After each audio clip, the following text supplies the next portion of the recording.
Hai vai lục nè chăm bạch trâu miên cột đau hẹn vật thổ. Nếu bây đại dương này dây ẩm pi cột đau hẹn vật thổ, nè khắc cất thà viết một smán, nè khắc có cất thà miên tật bạc mình toàn cục cồn, nâng nè khắc có cất thà nơi khmến, trôi vây trong nạp bẩn tết, rừ miên chùm nồi chán, tớp cho bà đam cất. Nè từng óc khnia đai thọp sờ máy tê tha trong miên tẹt lồn ấy, miên lán, rừ miên ác chi vật cam tôi mũi sầm rạp lồn ấy rừ tế, rừ ai tha ngày mũi nè trong miên sợi phiếp rương lôi cắt được kể. Từng óc này hỡi cứ chia cột đau đại nè trong sầm rạch.ប៉ុន្តែសួរថាតើបើគ្មានលុយតើអ្នកអាចសម្រេចគោលដៅទាំងនេះបានដោយរបៀបណា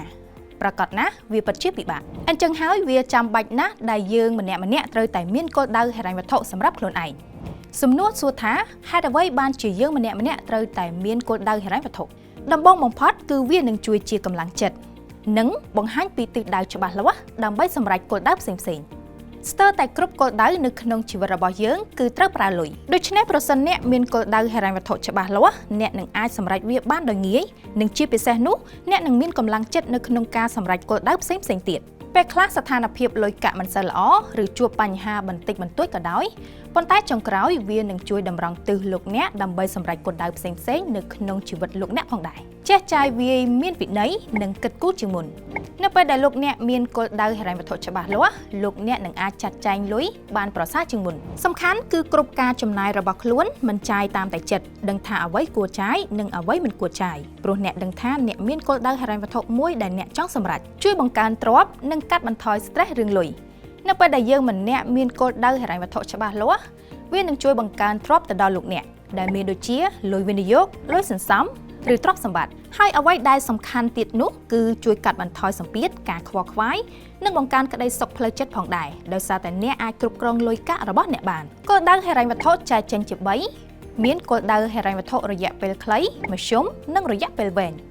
គោលដៅហិរញ្ញវត្ថុរយៈពេលខ្លីមានរយៈពេលចាប់ពី1ខែទៅ1ឆ្នាំដែលគោលដៅហិរញ្ញវត្ថុនេះមានដូចជាការសន្សំទុកចំណាយពេលមានអាសន្នការសន្សំសម្រាប់ដំណើរកម្សាន្តឬក៏ការសន្សំសម្រាប់ការទិញសម្ភារៈផ្សេងៗផងដែរគោលដៅហិរញ្ញវត្ថុរយៈពេលមធ្យម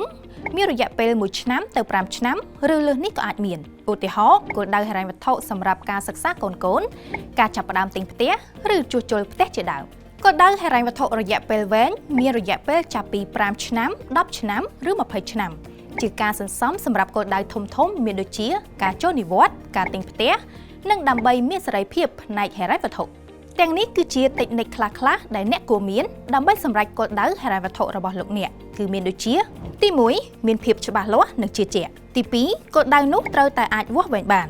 ទី3គោលដៅនោះត្រូវតែអាចសម្រេចបានទី4ផែនការត្រូវមានភាពប្រតិក្រឡាគ្នានឹងគោលដៅជីវិតរបស់អ្នកទី5អ្នកត្រូវកំណត់ពេលវេលាដែលអ្នកចង់សម្រេចបានឲ្យច្បាស់លាស់ហើយលោកអ្នកគួរតែដឹងដែរថាការរៀបចំគោលដៅហិរញ្ញវត្ថុមិនចាំបាច់ទាល់តែអ្នកដែលមានចំណូលច្រើនឬវ័យចំណាស់ទើបអាចរៀបចំបាននោះទេតែអ្នកក៏អាចចាប់ផ្ដើមមានគោលដៅហិរញ្ញវត្ថុតាំងតែពីក្មេងឬកំឡុងពេលចាប់ផ្ដើមមានប្រាក់ចំណូលផងដែរហើយបើអ្នកមិនទាន់បានចាប់ផ្ដើមរៀបចំគម្រោងគោលដៅហិរញ្ញវត្ថុនោះទេអ្នកគួរតែចាប់ផ្ដើមតាំងពីពេលនេះទៅព្រោះថាកាលណាអ្នករៀបចំបានកាន់តែឆាប់នោះអ្នកនឹងមានឱកាសនៅក្នុងការសម្រេចគោលដៅបានកាន់តែលឿនផងដែរ